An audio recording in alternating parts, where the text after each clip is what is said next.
activist, you have to be in the struggle. You have to be in the struggle. That's how, as people were saying, that's how you learn, that's how you get, excited, that's how you get inspired. Hearing all these different, panelists and other struggles that are going on around the world. If you're not in the struggle, you're going to be alienated and isolated. And that's the worst thing that can happen to anybody. Capitalismo, no good. What you passion, your life is activity, is life. It's important that we take collective action as much as possible in this period because we're often trained that individual activism is effective and it's not. And that is really the cultural offensive of capitalism itself, to make you think individuals can make a real difference. They cannot make a difference. Only collective action can do that, and people must join an organization. You need to find out what is bothering you now and finding other people that it bothers them too. If you're a young person and you're going to school, I'm quite sure that high tuition rate and those loans are kicking your butt. Most of you cannot find housing that you can afford, or you cannot find jobs, and if you're a person of color, you're going to be picked up on the street. So you don't have to create something. Look at your own life, your own community, your own family, and the things that you don't like, you make a commitment that I'm going to work with other people to change it. That's how you become an activist. My long-term goals have always been to raise awareness and consciousness of all the Native nations in our history in this country, predating the 240 years of the United States, and also all of the attacks on our environment. We all depend on Mother Earth. There's no life without the life of this planet. We've all been taught that women have particular body parts, and we've been taught that there's a certain, if you're told that your gender is a certain thing when you're born, then you have a particular type of experience as you grow up. And the reality is that that's not the case, and the reality is that because people can't push themselves to think about that differently, trans women get killed. That's a direct result of the fact that people can't push themselves to adjust their language and adjust the way they talk about these issues. Our organizing goals are to bring about power for women. Power to be able to take part in every aspect of life. Having economic power, social power, political power. And there's only one way that we're going to get it, and if that isn't obvious to everybody in this room, I'll turn into a fly on the wall. This is beautiful. We're sitting here in a room full of powerful women, and that inherently is activism. We have to find a way to let parents know that the future is really about the children, all children. Koch painting windows of vacant buildings to make it look like people live there. For proponents of broken window policing, including our recent previous police commissioner, Bill Bratton, homeless people were the broken glass in the street. Broken windows is predicated on removing things from public space that remind people of crime. For me, it's being not afraid to fail, because it's a lot of times as an activist, you will fail in terms of getting people to come out, getting people interested, sustaining interest, sustaining passion for your cause. So you have to get used to that. You have to be willing to learn and grow from that. And you have to be willing to learn from your own internal biases. So when something, freeing political prisoners is a lot of work. My husband is Sekou Odinga. He did 33 years in prison. He never stopped fighting, but it was 33 years, right?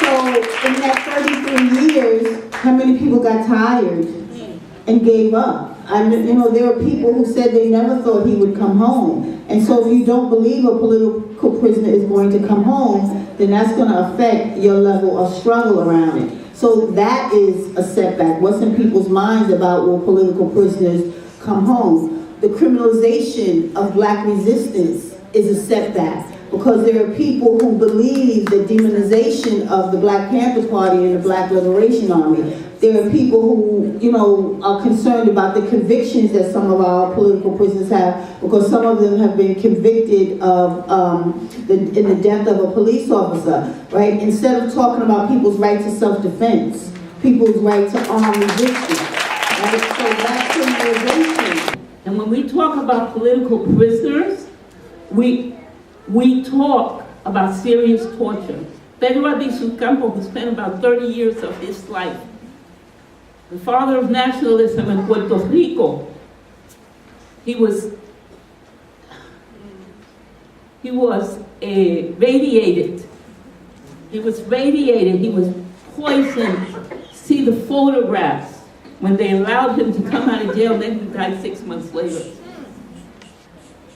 And prisoners today, because we think, oh, this happened in the past, they're colonialized people, it's not happening here. But right now in Pennsylvania, right?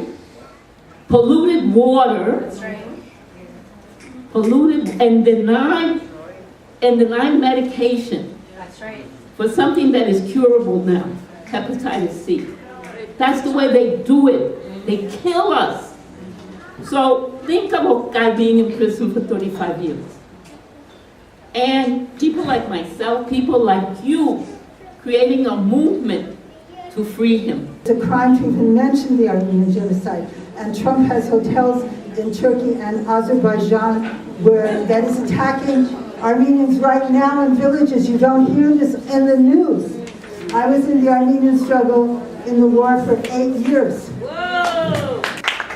Is perhaps the most important peasant leader in the history of Honduras.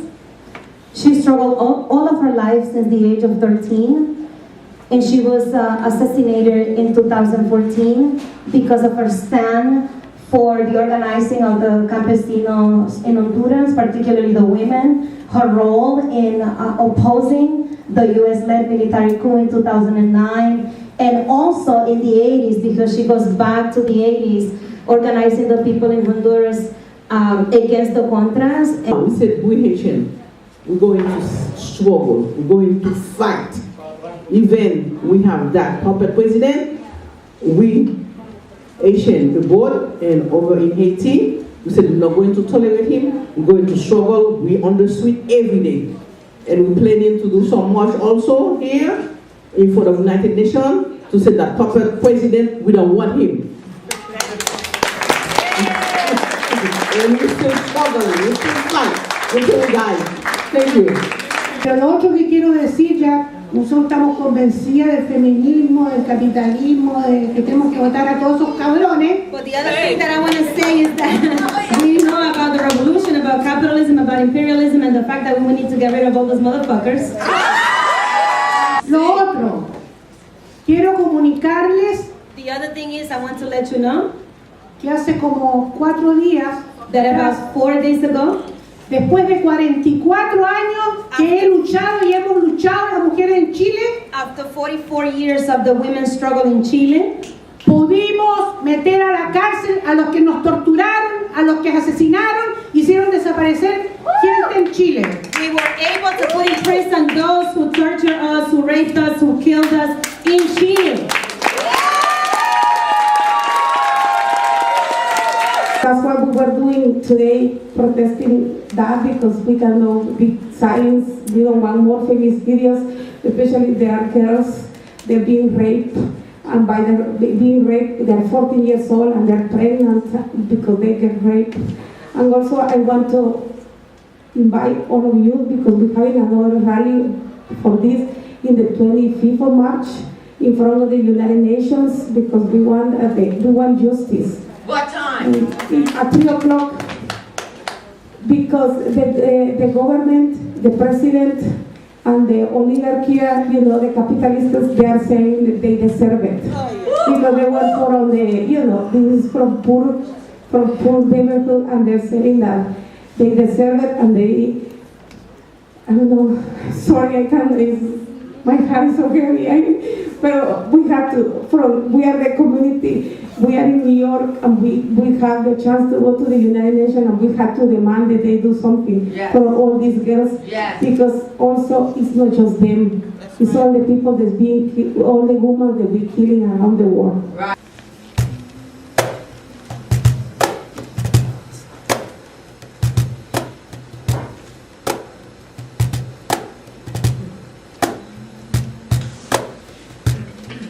Her struggles are not in vain, 'cause the blood of resistance runs through her veins. This mountain is her home, where they till the soil, where her children grow. No, I won't